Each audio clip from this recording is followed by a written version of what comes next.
Hello viewers, welcome to filmi craft. நான் உங்கள் அருண். இந்த எபிசோடில் நம்ம பார்க்க போகிற படம் 2018 ஒரு இந்தோனேஷியன் ஆக்ஷன் த்ரில்லர் படமாக வெளியான the night comes for us. இப்போது இந்த படத்துடைய ஒன்லைன் ஸ்டோரி என்ன அப்படின்னு நம்ம பார்த்துடலாம். ஒரு மிகப்பெரிய மாஃபியா கும்பல், அதில் ஒரு முக்கியமான பொசிஷனில் இருக்கிற படத்துடைய கதாநாயகன் ஒரு தருணத்தில் ஒரு சின்ன பொண்ணை காப்பாற்றி தான் கூட வச்சுக்கிறார். ஆனால் இந்த சின்ன பொண்ணை காப்பாற்றின அந்த விஷயத்தின் விளைவாக இதுக்கப்புறம் இவருடைய லைஃப்பில் சந்தித்த சம்பவங்கள்லாம் என்னென்ன, இதுதான் படத்துடைய ஒன்லைன் ஸ்டோரியை. இப்போது இந்த படத்துடைய டீட்டெயில் ரிவ்யூக்கு போகலாம். முதல்ல இந்த படத்துடைய கதை என்ன அப்படின்னு நம்ம பார்த்துருவோம். படத்தில் நம்ம கதாநாயகனுடைய பேர் இட்டோ. இவர் பேசிக்காக ஒரு அடியாள், இல்லை இவரே கேங் லீடர் மாதிரி தான் இருக்கிறார் அப்படின்னு வச்சுக்கோங்களேன். ஆசியாவை பொறுத்தளவுக்கு 80% ஆஃப் இல்லீகல் ஆக்டிவிட்டீஸ், அதாவது ஆள் கடத்தலிருந்து ஆயுத கடத்தலிருந்து பவுடர் கடத்துற வரைக்கும் எல்லா விஷயங்களும் தங்களோட கண்ட்ரோலில் வச்சுக்கிற ட்ரையாட் அப்படின்னு சொல்லி ஒரு கும்பல் ஒன்று இருக்குது.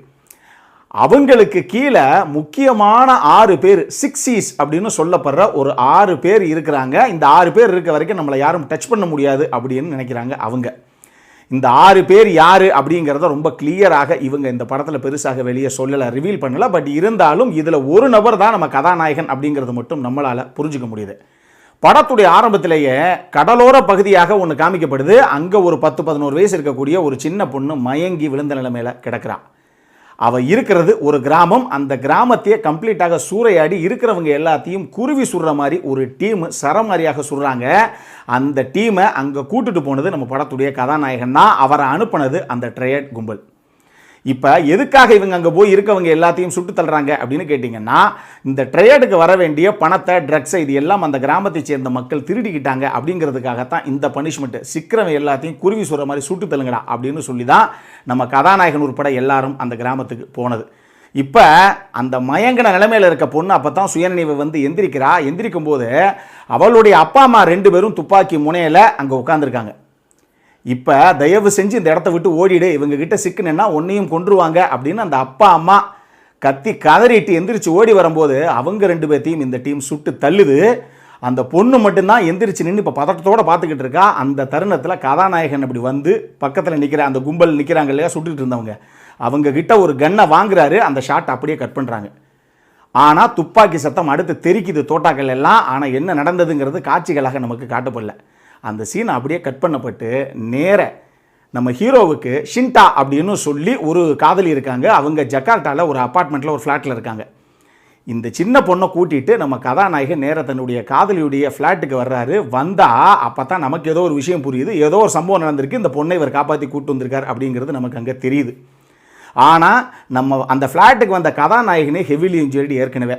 அப்போ அந்த காதலி வேறு வழி கிடையாது, நீங்கள் இங்கே இருக்கிறது சேஃப் கிடையாது, நான் முதல்ல முக்கியமான ஒரு நபரை கூப்பிட்றேன் அப்படின்னு சொல்லி ஃபத்தி அப்படின்னு சொல்லி ஒரு நபரை கூப்பிட்டு விட்றாங்க அந்த ஃப்ளாட்டுக்கு.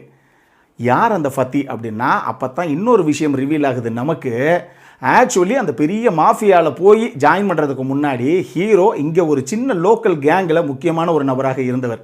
இந்த லோக்கல் கேங்கில் 9 பேர் மொத்தம். அப்போ அதில் 2 பேர் இறந்து போயிடுறாங்க, 2 பேர் வாழ்நாள் சிறை தண்டனை பெற்று ஜெயிலுக்குள்ளே போயிடுறாங்க. இப்படி அந்த கும்பலே இப்போ அந்த கேங்கே கிடையாது, கம்ப்ளீட்டாக கலைஞ்சிட்டாங்க. இதில் ஒரு முக்கியமான நபராக நம்ம ஹீரோ கூட இருந்தவர் தான் இந்த ஃபத்தி. அவர் தான் இப்போ தன்னுடைய ஃப்ரெண்டை காப்பாற்றுறதுக்காக அவருடைய காதலியோட ஃப்ளாட்டுக்கு வந்தது. இப்படி இருக்கிற தருணத்தில் நம்ம கதாநாயகனை பொறுத்தளவுக்கு தனக்கும் சரி அந்த சின்ன பொண்ணுக்கும் சரி புதுசாக ஒரு ஐடென்டிட்டி வேணும். எப்படியாவது நீ தான் அதுக்கான டாக்குமெண்ட்ஸ்லாம் ரெடி பண்ணி கொடுக்கணும், நாங்கள் இங்கே இருக்கவே விரும்பல, நாங்கள் 2 பேரும் வேறு இடத்துக்கு போகிறோம் அப்படிங்கிற மாதிரி பேசிக்கிட்டு இருக்காரு. அவரும் நான் பண்ணுறேங்கிற மாதிரி சொல்லிக்கிட்டு இருக்காரு ஃப்ரெண்டுக்கிட்ட. இப்போ இந்த 9 பேர் இருந்த லோக்கல் கேங் இருக்குல்ல, இதில் ஆரியன்னு சொல்லி இன்னொரு நபரும் இருந்தார்.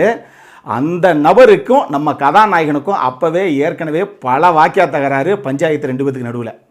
இப்படி இருக்கும்போது இந்த ஆரியன் ஒரு கிளப்பு மாதிரி ஒரு பெருசாக செட்டில் ஆகி இப்போ ஜம்முன்னு இருக்காரு. பட் இருந்தாலும் அவருக்கு அவருடைய பாஸ்கிட்ட இருந்து கால் வருது, கதாநாயகனான இட்டோவையும் சரி அந்த சின்ன பொண்ணையும் சரி போட்டு தள்ளிடு அப்படின்னு சொல்லி. அதுக்காக இப்போ அவர் களத்தில் இறங்குறார். யார்? அந்த ஆரியன். நம்ம கதாநாயகனுக்கு ஏற்கனவே ஆகாது பழைய கும்பலில் இருக்கும்போதே. இதுக்கப்புறம் இந்த கதையில் நடந்த அதிரி புதிரி சம்பவங்கள்லாம் என்னென்ன அப்படிங்கிறது தான் இந்த படத்துடைய மொத்த கதையை. இந்த படத்தை பொறுத்தளவுக்கு எனக்கு ரொம்ப ரொம்ப பிடிச்ச விஷயங்கள் என்ன அப்படின்னா, முதல் விஷயம் இந்த படத்துடைய ஆக்ஷன் கோரியோகிராஃபி வேறு லெவலில் தெரிக்க விட்ட ஒரு ஆக்ஷன் கோரியோகிராஃபி. இந்த படம் வெறும் ஆக்ஷன் த்ரில்லர் அப்படின்னு சொன்னால் அது சுத்த பொய். இது வேறு லெவலான த்ரில்லர். இன்னும் சொல்லணும் அப்படின்னா இதை ஹாரர் ஸ்லாஷர் த்ரில்லர் கேட்டகரியில் தான் நீங்கள் சேர்க்கவே முடியும். இவங்க எதுக்காக ஆக்ஷன் த்ரில்லர்னு சொல்லி ப்ரொமோட் பண்ணாங்கன்னு தெரியல. சிக்கனவன் அத்தனை பேத்துக்கு வெட்டு தான். நமக்கெல்லாம் படம் பார்க்கும்போது நீங்கள் ஹோம் தியேட்டர்லாம் பார்த்தீங்க நைட்டில் உட்காந்து அப்படின்னா ஒரு வேளைக்கு நம்மளை வெட்டி போடுவாங்களோ அப்படிங்கிற ஒரு பயம் நமக்கு இருக்குது. கொலை நடுங்குது. அந்த மாதிரி வெட்டி வீசியிருக்காங்க. இந்த படத்தில் கை காலில் கண்டாமணிக்கு சிக்கனது எல்லாத்தையும் வெட்டியிருக்காங்க. பஸ் நீங்கள் பாருங்கள், வேறு லெவல் ஆக்ஷன் த்ரில்லர் படம் இது. ரெய்ட் ரிடெம்ப்ஷன் படம் இன்னொரு இந்தோனேஷியன் ஆக்ஷன் த்ரில்லர் படம் எல்லாத்துக்கும் தெரியும். யூகோவிஸ் அவர் தான் அந்த படத்துடைய கதாநாயகன். இந்த படத்தில் ஒரு சூப்பரான கதாபாத்திரம் அவருக்கு, அந்த ஆரியன்கிற கதாபாத்திரத்தை அவர் தான் பண்ணியிருப்பார்.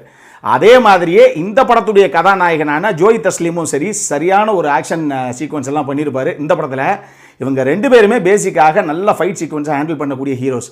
2 பேரும் தரமாக புகுந்து விளையாடிருப்பாங்க அவங்களுடைய விஷயங்களில். 2வது இந்த படத்தில் எனக்கு ரொம்ப பிடிச்சது, பொதுவாக ஆக்ஷன் சீக்வன்ஸு ஆக்ஷன் த்ரில்லர் படங்களாக இருந்தது அப்படின்னாலே எடிட்டரை தான் நிறைய நீங்கள் பாராட்டுவாங்க. ஏன்னா கட்ஸை நீங்கள் வைக்கிறது அப்படிங்கிறது ரொம்ப கேர்ஃபுல்லாக ப்ளேஸ் பண்ணணும், இல்லைன்னா வேகாக அங்கங்கே தெரியும். ஆனால் இந்த படத்தில் நிறைய சிங்கிள் டேக்ஸ் எல்லாம் அங்கங்கே ஹேண்டில் பண்ணியிருக்காங்க. இதன் காரணமாக கிரெடிட் நீங்கள் எடிட்டருக்கு எந்த அளவுக்கு கொடுக்குறீங்களோ அந்த அளவுக்கு குன்னார் அவர் தான் படத்துடைய சினிமோட்டோகிராஃபர், அவருக்கும் அந்த கிரெடிட் போய் சேர்ந்தே ஆகணும். வேறு லெவலில் அவர் காட்சிப்படுத்தியிருக்காரு ஒரு சண்டே காட்சிகளையும். இந்த படத்தில் ஒரு சுவாரஸ்யம் என்ன அப்படின்னா, உதாரணத்துக்கு சொல்கிறேன், ஒரு 1.5 மணி நேரம் படம் அப்படின்னு வச்சுக்கோங்களேன், 1 மணி நேரம் 20 நிமிஷத்துக்கு வெட்டி வீசுகிறாங்க. அந்த அளவுக்கு ஃபுல் கம்ப்ளீட்லி பேக்கேஜ்டு 100% ஒரு ஆக்ஷன் த்ரில்லர் ஸ்லாஷர் த்ரில்லர் படம் இது. 3வது இந்த படத்தில் எனக்கு ரொம்ப பிடிச்ச விஷயம் என்ன அப்படின்னா, அந்த படத்துடைய விஎஃப்எக்ஸ் எஸ்எஃப்எக்ஸ். ஏன்னா நீங்கள் இந்த வெட்டி வீசுகிற விஷயங்கள்லாம் நீங்கள் எஸ்எஃப்எக்ஸ் விஎஃப்எக்ஸை சரியாக பண்ணல அப்படின்னா பயங்கர வேகாக அம்மிச்சூராக தெரியும். பட் இந்த படத்தில் அவ்வளவு தரமாக சூப்பராக பண்ணியிருக்காங்க.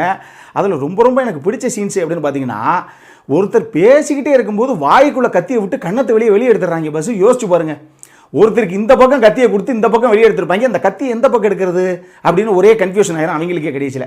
சரி எதுக்கு நடுவில் எடுத்துருவான் அப்படின்னு எடுப்பாங்க. அப்படி ஒரு காட்சி இருக்குது இந்த படத்தை பாருங்கள். அப்படி ஆக்ஷன் த்ரில்லர் ஸ்லாஷர் த்ரில்லர் ரசிகர்களுக்கு இது வரைக்கும் அந்த படம் பார்க்கல அப்படின்னா மிகப்பெரிய ட்ரீட்டு, மிஸ் பண்ணாமல் பாருங்கள். அடல் கான்டென்ட்டை பொறுத்த அளவுக்கு இந்த படத்தெல்லாம் அடல் கான்டென்ட்லாம் நீங்கள் பேசவே தேவையில்லை. அந்த படமே நீங்கள் பார்க்க முடியாது. முதல்ல முடிஞ்சால் மொத்த படத்தையும் பாருங்கள், அந்த அளவுக்கு இருக்கும். இதுக்கு ஒரு முக்கியமான காரணம் என்ன அப்படின்னு நான் இங்கே ரிவீல் பண்ணுறேன் நம்மளுடைய ட்ரூ சப்போர்ட்டர்ஸுக்கு. மெக்கப்ரே படம் நம்ம பார்த்துருப்போம் இல்லையா, அந்த படத்துடைய டைரக்டர் தான் இந்த படத்துடைய டைரக்டர். அந்த படம் எந்த அளவுக்கு ஒரு கொடூரமான படம் அப்படிங்கிறத நான் சொல்லியிருந்தேன். இந்த படம் அதுக்கு மேலேயே இருக்குது. அப்படி இருக்குது இந்த படம், மிஸ் பண்ணாமல் பாருங்கள்.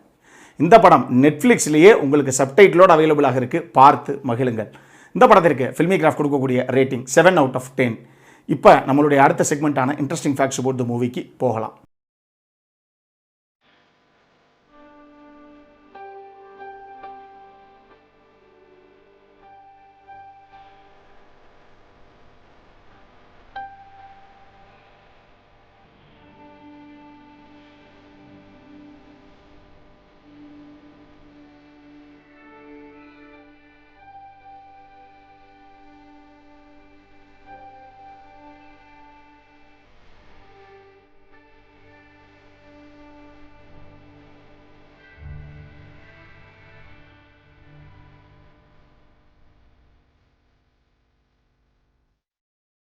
இந்த வீடியோ பிடிச்சிருந்ததுன்னா லைக் பண்ணுங்கள், ரொம்ப பிடிச்சிருந்ததுன்னா உங்கள் ஃப்ரெண்ட்ஸ் எல்லாத்துக்கும் ஷேர் பண்ணுங்கள். உங்களுடைய கருத்துக்கள் ஏதாவது இருந்தது அப்படின்னா கீழே இருக்க கமெண்ட் செக்ஷனில் எங்களுக்கு தெரிவிங்க. வீடியோவை க்ளோஸ் பண்ணுறதுக்கு முன்னாடி சப்ஸ்கிரைப் பண்ணுங்கள். சப்ஸ்கிரைப் பண்ணும்போது பக்கத்தில் இருக்க நோட்டிஃபிகேஷன் பெல் ஐக்கானையும் கிளிக் பண்ணுங்கள். அப்போ தான் எங்களுடைய வீடியோஸ் எல்லாம் உங்களை ஆன் டைம் சேரும். இதே மாதிரி இன்னொரு வீடியோவோட அடுத்த முறை உங்களை சந்திக்கிற வரைக்கும் it is Arun signing off. By.